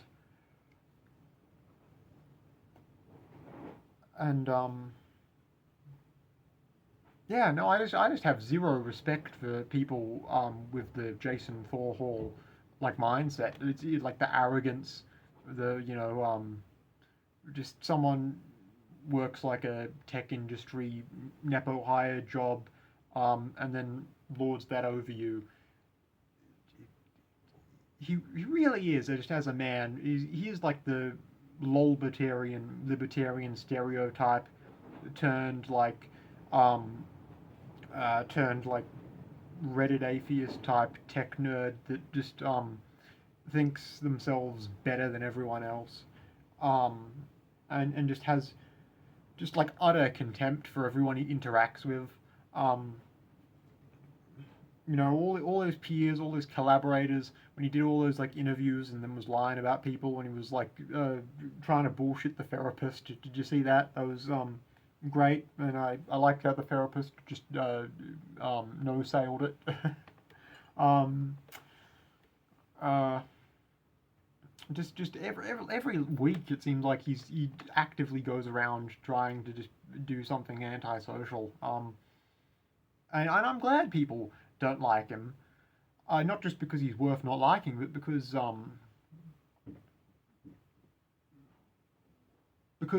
him being such an unlikable person and having aligned himself against this consumer rights petition that's going around, is, if anything, lending credence and legitimacy and popularity to the petition and the movement that has inspired the petition. And one of the things I want to wrap this stream up for in a minute is to actually do a proper, scripted, more in-depth video about that petition and why it's good. So as soon as I'm done here, as soon as I'm done with the live stream, I'll turn the camera off and then turn it right back on again to film a scripted video. So I won't get into too much detail here.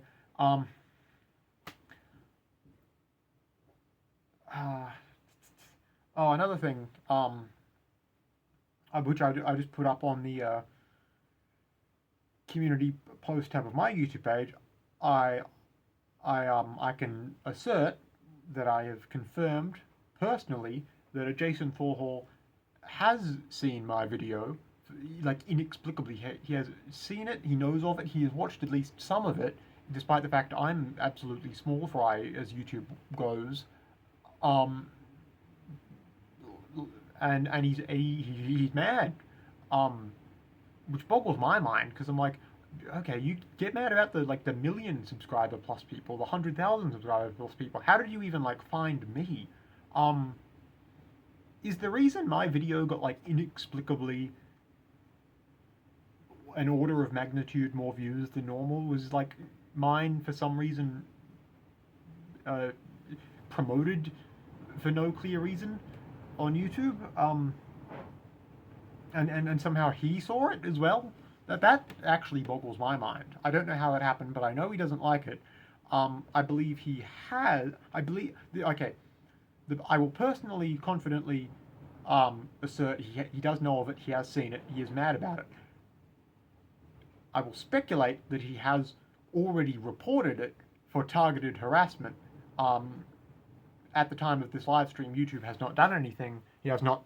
If YouTube is going to do something about that, it hasn't happened yet. I haven't received anything, but I suspect it will in if it's going to happen. I suppose maybe I will wake up to that email in the days to come, or maybe if my speculation is correct, which I think it is, I'm like 65%. I'm 65% on he has already reported it or is planning to report it imminently, and presumably get his Discord or Twitter fans or whatever to also do so in the hopes of making YouTube do something about it. If that happens, I will do a video about that or responding to it or like contesting the charge or whatever happens, whatever the process is. But if it happens, I'll definitely make a video and capitalize on it, and all the drama channels will report on it, and I will get more views. But we'll see how that shakes out.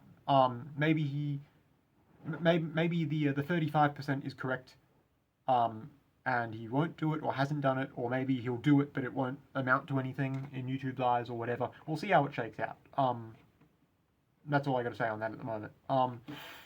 One other thing. When I went to take my break, I think I'll make this the very last thing of the stream. When I went to take my break, for the reference for people in the imminent future, this live stream started just after I uploaded and published the Dog Whistles 101 and Clank. This live stream started just after that. So when I went up to take my break, I don't know, half an hour ago, I checked YouTube. I just took a quick look at the dashboard and all that. And my most recent comment, as of half an hour ago, one that has just been left as like a minute prior, I saw it within 60 seconds of it coming out. Someone has left a really long articulate comment on the Pirate Software video of a couple of days ago. Someone with the username their username is MMMM-VQ1YR. And it's really long, and I'll respond to it right here and now, because it's really long, and the first line is, I know I'm not going to get any good replies to this. Well, buddy, you're getting immediate reply, and I will, because I saw this and I read it already, and I think it's very wrong. It's long and it's articulate, but it's very wrong. So I will respond to it. This person, who you should not, don't go and clown on them. I say their screen name and all that just so they know I am talking to them directly right now. The message follows on.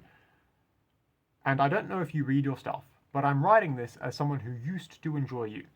The same card that came out with a unique take and said that making a Chris Chan documentary was bad is not this card. It feels like you've become a meme-poisoned drama monger who will say Bob is evil, if all the based forums keep making Bob is evil ironic jokes.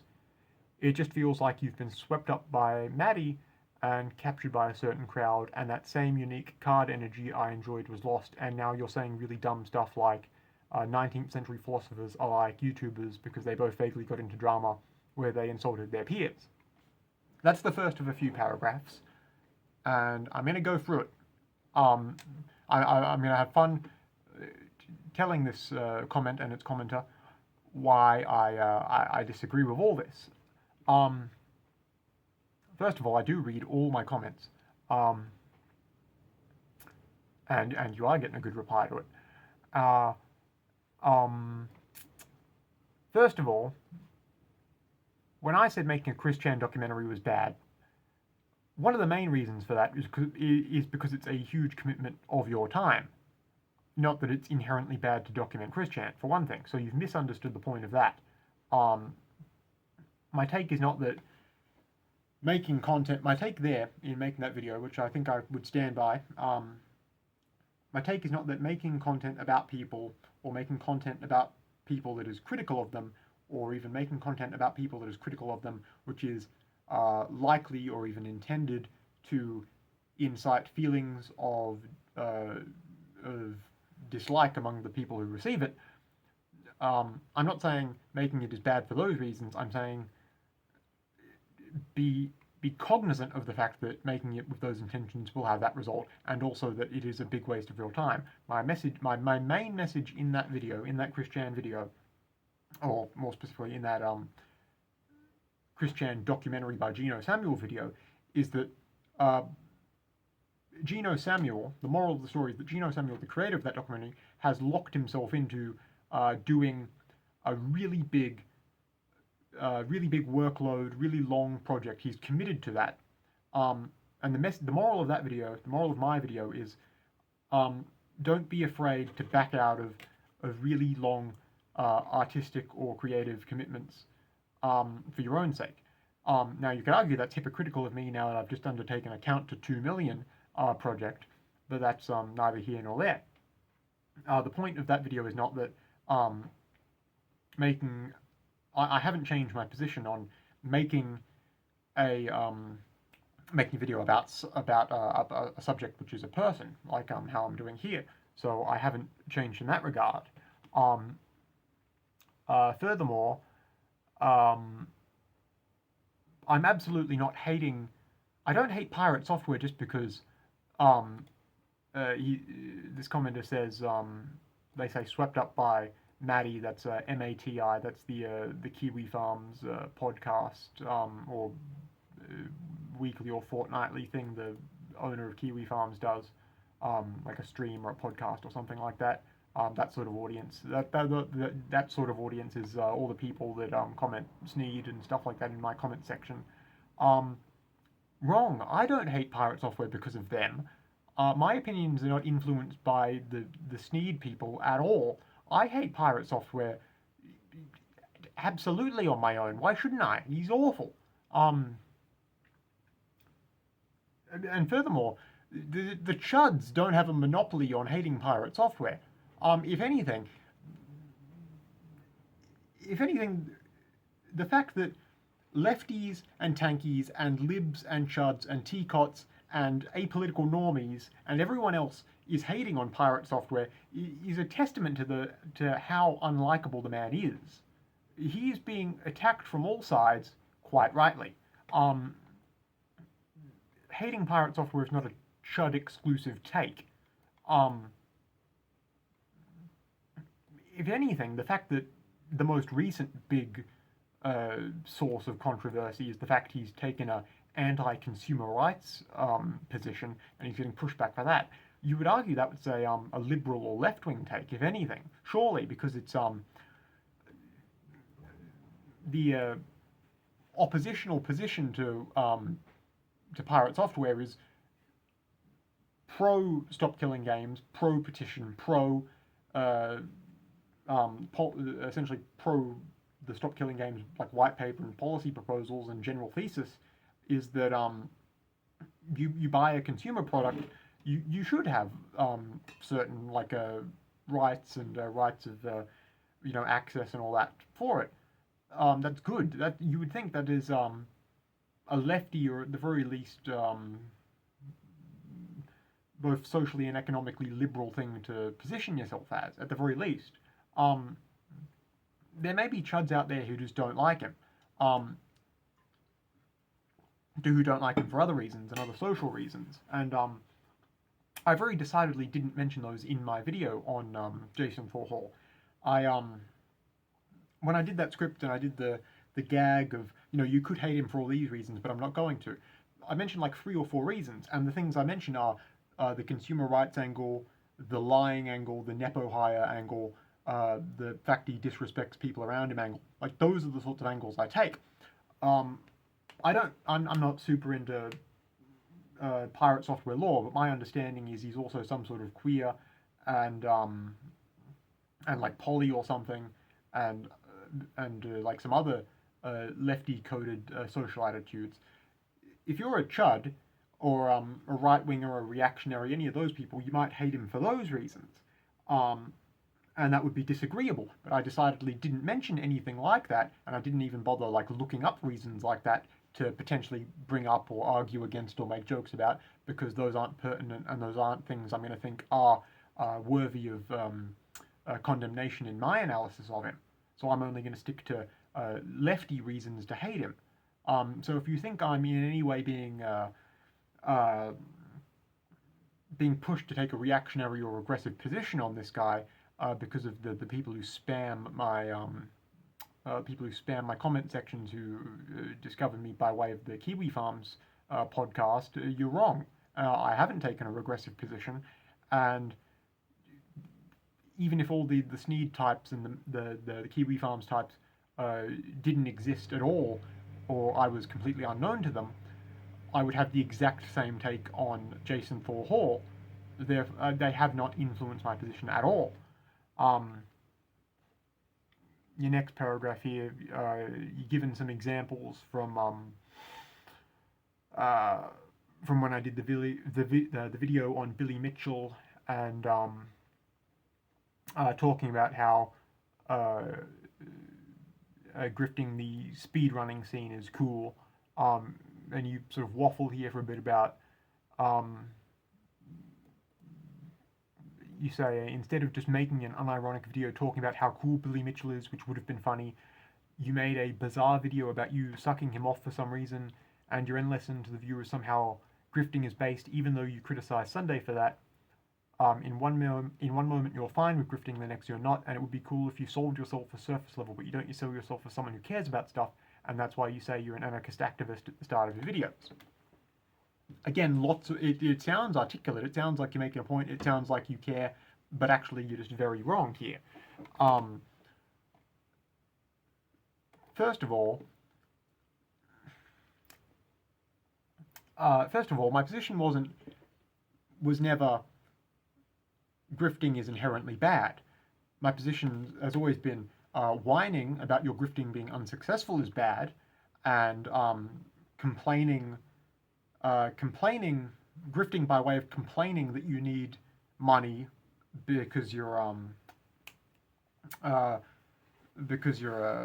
failing at running a profitable online venture is bad, which is entirely separate from what Billy Mitchell has done, where he has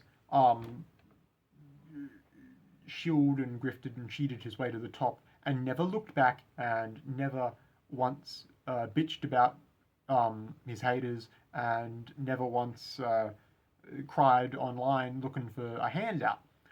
That's cool. That's the cool kind of grifting. The Ian Danskin crying on camera to manipulate your audience style, oh woe is me, I'm a miserable wretch who fucks everything up and will never work a real job, please give me money so I can pay my $100,000 back taxes. That's the bad kind of grifting. That sucks. There is 100% a tonal material difference between them.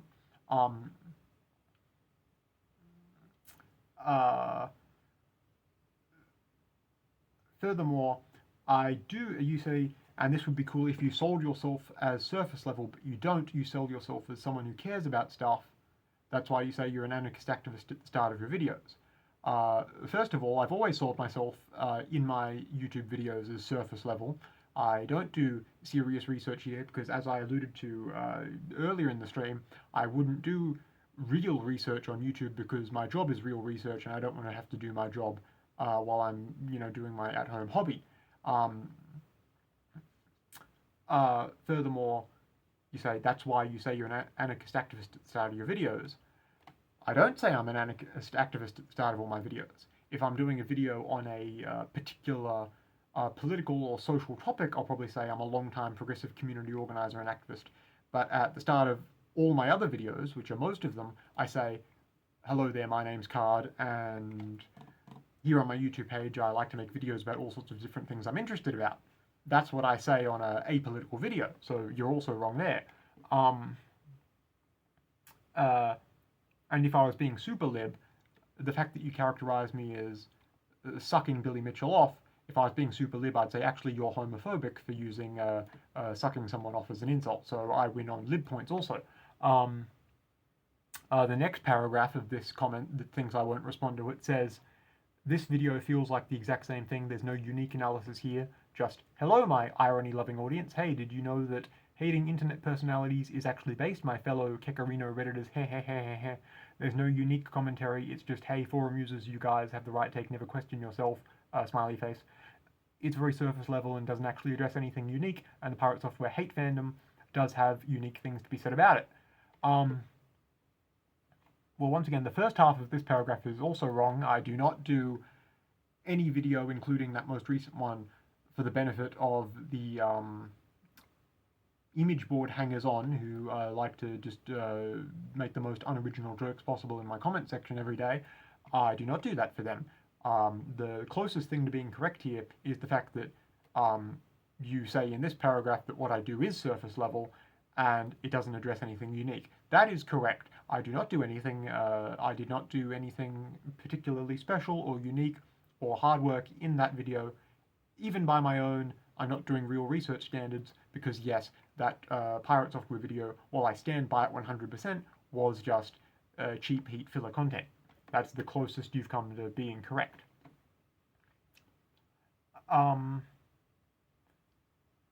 Next paragraph in this comment says, for example, people now hate Pirate Software to a point where they are accusing him of being a pedophile and sexual harasser and are trying to make him out to be some sort of nonce.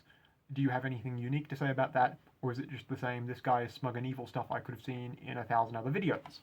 Well, once again, I didn't say anything about him being a pedophile or sexual harasser or anything like that.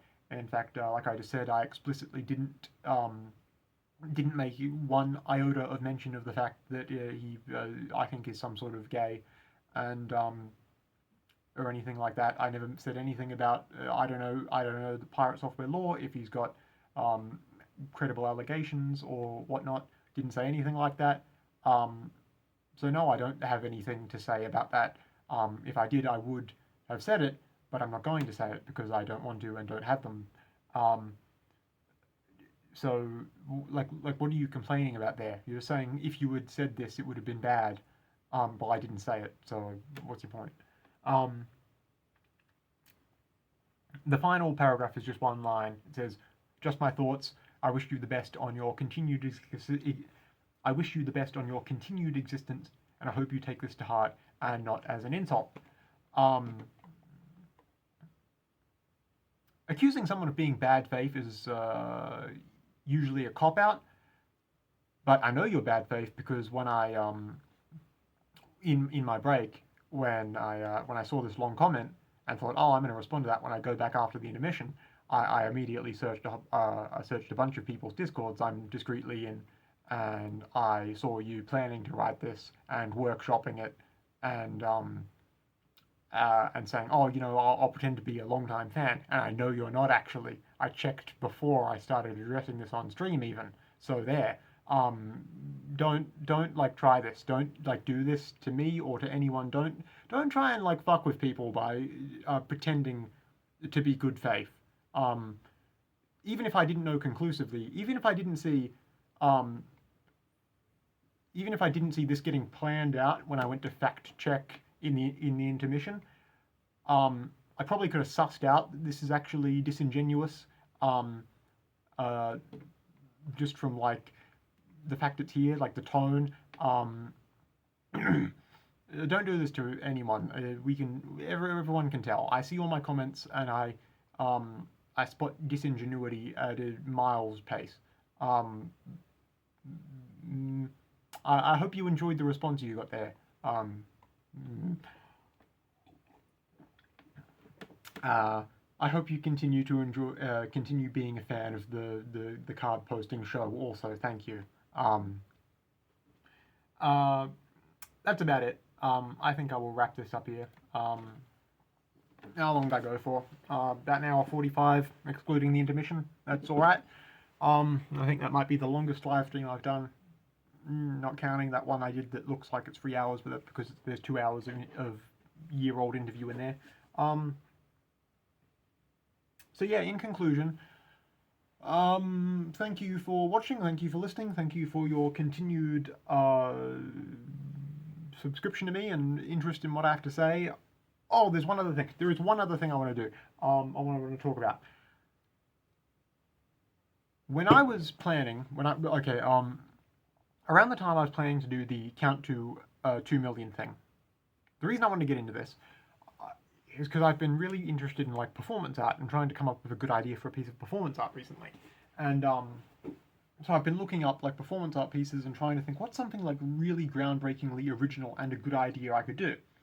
And I was like workshopping ideas, couldn't come up with anything, didn't come up with anything before I settled on just count to 2 million. But I sort of got me thinking, all the good performance art, has it been done? Like people have done counting. That's not original. I'm just hoping to double the current record, but it's certainly not an original idea. People have done reading the phone book. That was like an Andy Kaufman bit from forever ago. One of the best performance pieces, or performance anti-art, you might call it, because it's a lack of performance here. One of the best ones that I've ever read about. There was this guy, or maybe a small collective, who I think in like the 60s, 70s, 80s in Britain, they put an ad in the newspaper saying something to the effect of, big full-page ad saying, on certain date, on March 5th, 1970, we are going to smash 1,000 live mice on the steps of the British Parliament. Be here at 10 a.m. or whatever. So naturally, A, crowd forms, and B, like a bunch of like police show up to like, you're not gonna like actually smash like 1,000 live mice here. So they like the crowd gets there at the time. That was put in the paper. And they're all like looking around like, oh, is it here? Is it start now? And eventually like a van shows up. A bunch of artsy looking people come out, and they're carrying cages, big industrial set cages containing a whole bunch of live mice. And the crowd's all like, oh, this is it. This is gonna do it. We were all here to see it. And the police are like immediately like start swooping in to be like, hey, you can't just kill a whole bunch of animals here. For one thing, it would make a mess. Two, you're on the steps of Parliament. Three, I'm pretty sure there's like animal cruelty laws or something.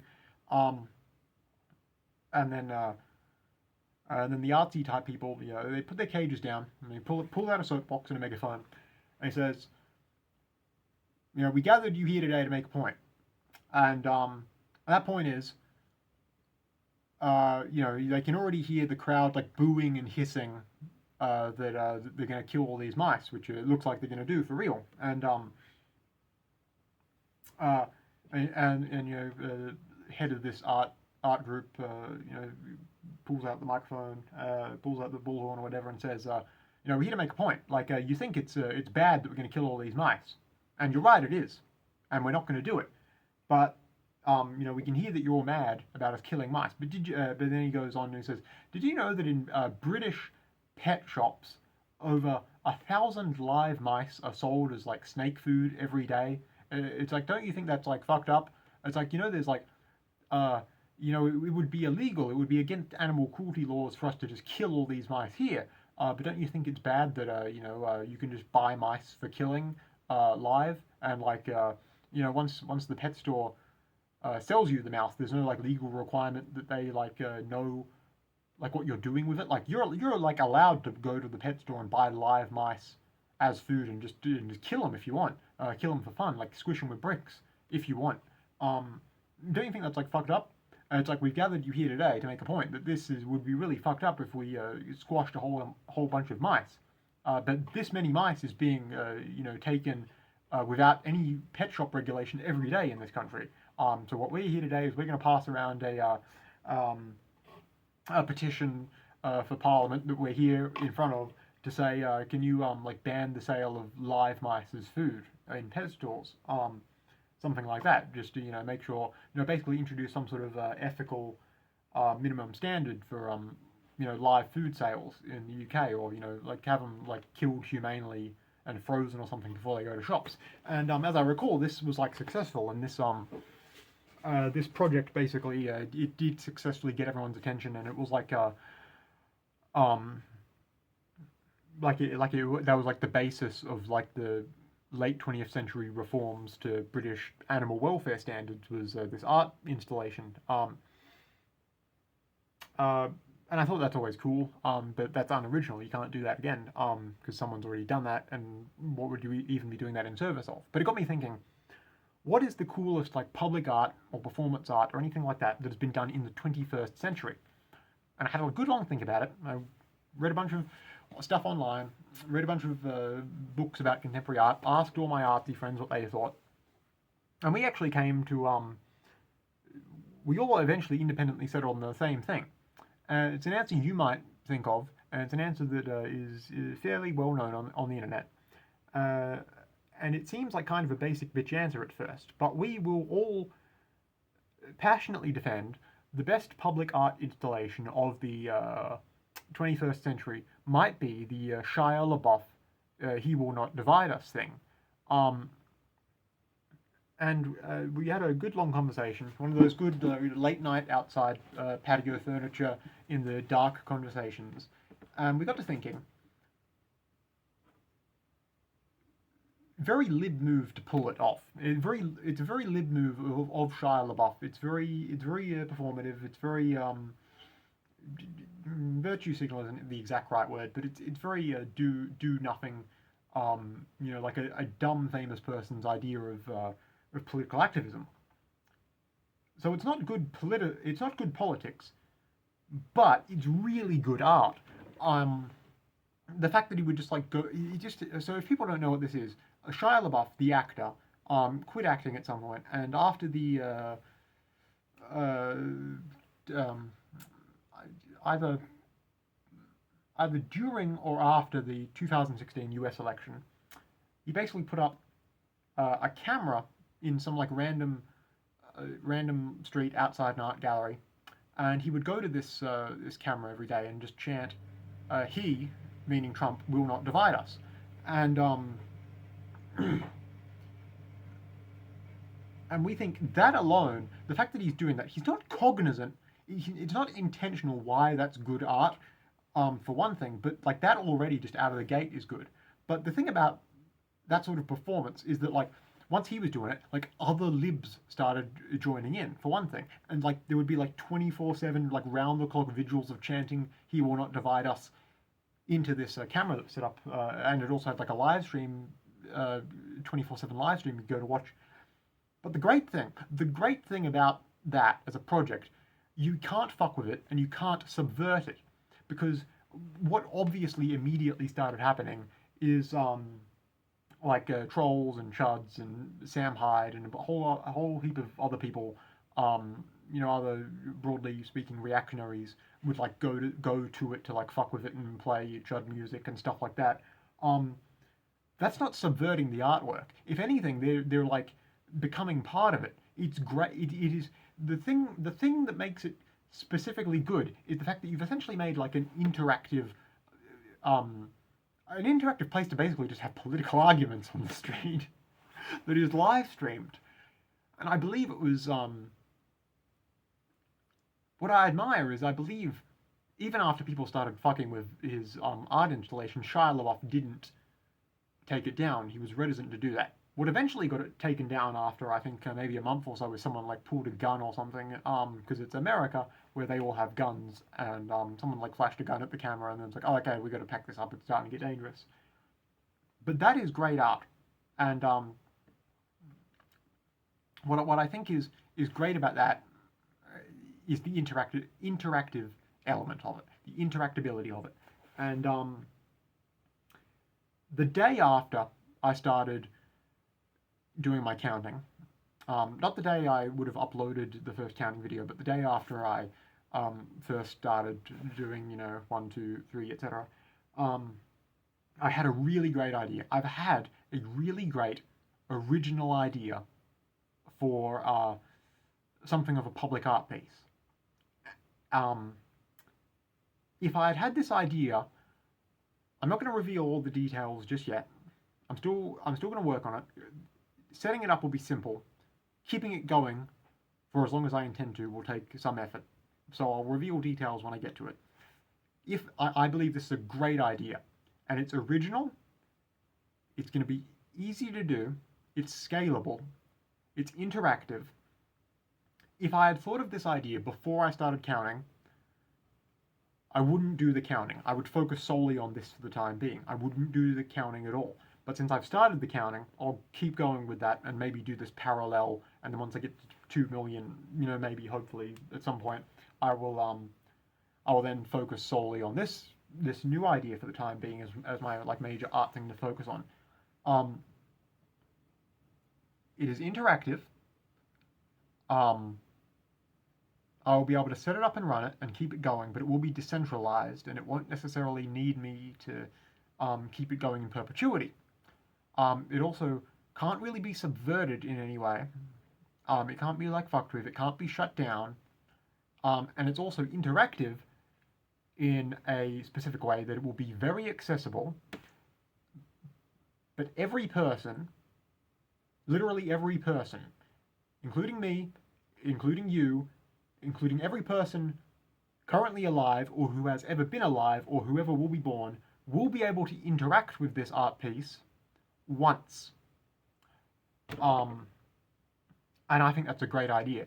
And you can either interact with the art piece, or eventually me or anyone else running it will be able to interact with you, essentially. And you can be, you can have your, you can either come to the art piece for your interactive moment, your go at it, or I can essentially do your I can do your go for you and assign it to you, or anyone can. Essentially, anyone at all can have anyone's goal, including anyone who has ever been, or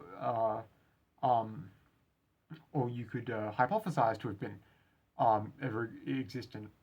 I think it's a great idea. I think I'm really gonna shake things up with this. I'm feeling really confident because when I thought of this, I thought I can do this. It's going to take a while to get through, but I'm perfectly willing to do it. I've probably committed to longer taking plans in the sake of art before. I reckon I can do this. I reckon it's going to be good. My dream aspiration here is that I get through the 2 million. I count all the way to 2 million, and this. My wildest dream at this point is that this brings a whole heap of eyes onto me, that it gets at least a little bit of coverage in like a serious artsy world coverage. Someone has after 2 decades, someone has finally beaten and doubled the counting aloud world record. And then I want to use that attention to springboard straight into this great new original art project idea I have.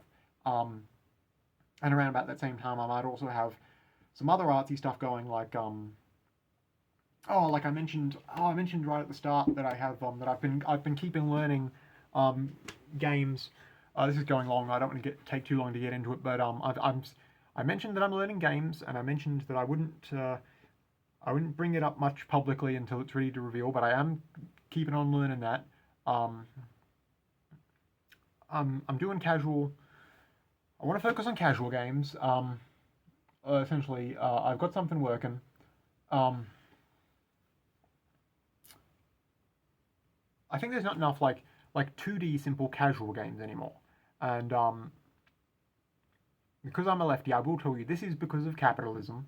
Um, you may know that 10 or 15 years ago, there was a games company, small independent games company called PopCap, and they made a whole bunch of casual 2D games that all became beloved, critically well received, best-selling worldwide classics. They did Bejeweled, they did Plants vs Zombies, they did Peggle, they did a bunch of other stuff you've probably heard of. Um, they eventually got swallowed up by Electronic Arts, EA, who, under the financial incentives of capitalism, turned them into a live service slop games producer, demanding increasingly large returns for games no one actually liked or enjoyed or would pay for. Then, uh, when the short-sighted nature of the quarterly capitalist financial incentive system um, eventually ate itself, everyone at PopCap was either fired or um, or just amalgamated into the Electronic Arts pool of slot producers, or otherwise just churned through and gotten rid of, and they were no longer making good, simple, high quality casual games people liked. And PopCap is the most notable instance of this happening in with regard to like casual games, for instance. But that same basic pattern repeated all over the place with a lot of different smaller companies getting eaten up by a lot of bigger companies and investment groups and all that. Um, because capitalism trends towards monopolization of space, and decreasing financial returns will incentivize you to make really dumb short-term decisions that inevitably lower the quality of the product. You know this. I don't. I've never been a die-hard adherent of Marxian linear economic theory, but um, that the basic process does happen. You can see it happen in your own eyes. Everyone who is an adult now who has ever been even remotely interested in games has assuredly seen that happen to a franchise or a series of some sort that they like. They know this happens. They know the quality goes down because some financial firm or another swallows up all the good stuff. So the point is, there's not enough casual games anymore. So I figured I would rectify that. So I've been making a PopCap style casual game with an original mechanic. Um, an original mechanic, and it's all operable entirely by left-clicking with the mouse. All the mechanics work. The menu works. There's a new game button. There's a options button for full screen and windowed and whatnot. There's exit. There's a high scores section already. At the moment, all the backgrounds are just black with white text. All the buttons are just like grey outlines with black text. All the art assets are just rudimentary colored shapes. But everything mechanically works on this first thing I'm doing as a prototype. In fact, yesterday I actually showed it to my mum and yesterday I showed this to my mum, went over there and basically said, here, put this on your computer. I made it. It's a game.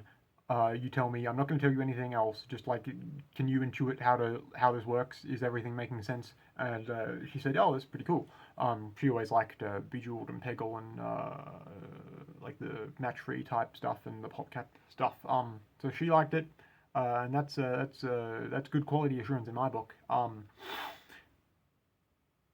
At the moment, I need to put some art assets on there. I've got an idea in mind. I will probably just pay someone to do some art assets, or like hand them a piece of paper with some rudimentary sketches on it and say, I need this to look this sort of theme. I probably could do it myself, but I'm not going to. I want it to be really quality. I'm certainly not going to let an AI do it. Here, you do it. Do you have any experience in doing art for games? Make it work at like multiple resolutions. Can you do this? I'm considering, putting some sound. I'll definitely put some sounds in, but I'm considering some music. I've left a space. I've left a note in my notes book for leave a space in the options menu for like a sound toggle option for like turn music on or off. Or like I have a music slider, have a sound slider, have like a credits page in there. Leave some space open for if I get other people to do sound and or music. Just mechanically everything's there firmly. On this first thing that I've been working on as like my first real making a playable good thing with an original idea and original premise and doing all that. I'm not 100% sure what I will do with it exactly once I'm done and completely sure it's completely of the quality it needs to be. I might just put it on my website as I'll just make a new page on my website called like games or downloads or something and just have it there and be like, hey, this is a thing I made. Yeah, you can have it for free. Tell me what you think. I might do that. I might also have another. I won't get too deeply into it, and this is still theoretical in the future. But I might also have an idea for a non-game piece of software that I've had an idea for that I'm planning out that I think serves a small but could be useful sort of niche that isn't being served by anything that's available online, as far as I can tell. But I'll get to more. I'll get to that next live stream. I'll just let you know. Just let you know. Video's good. Video's going good. Happy with how they are. May or may not do more slop for cheap heat in the future. Might do more some new words. Might just do daily counting uploads. Game coming sometime, maybe in a month, maybe a little bit longer than that. It happens when it happens. Maybe I'll just hang on to it and I don't know. I'll do something with it. Just know that it's being worked on. Really good art project coming in the future that I'm really excited for. Counting looking positively for. That's about it. Comments responded to. And I mentioned that I wanted to remake some of those older videos. That's basically all I wanted to get through. And go to my YouTube page, go to the videos tab, search for War of the Worlds, and watch that video that's called Fixing Spielberg's 2008 or 2005 War of the Worlds with like one edit. Go watch that because that's really good and I stand by it. Watch that now. Watch it right now. Go when the stream is done in a minute. Go watch it. Good. Glad to answer your questions. Glad to do that response to that comment who thinks I won't respond to it. I'll end this now. Thank you for being here. Thank you for watching, listening, your continued subscribership. Good vibes. Good vibes. Have a lovely day.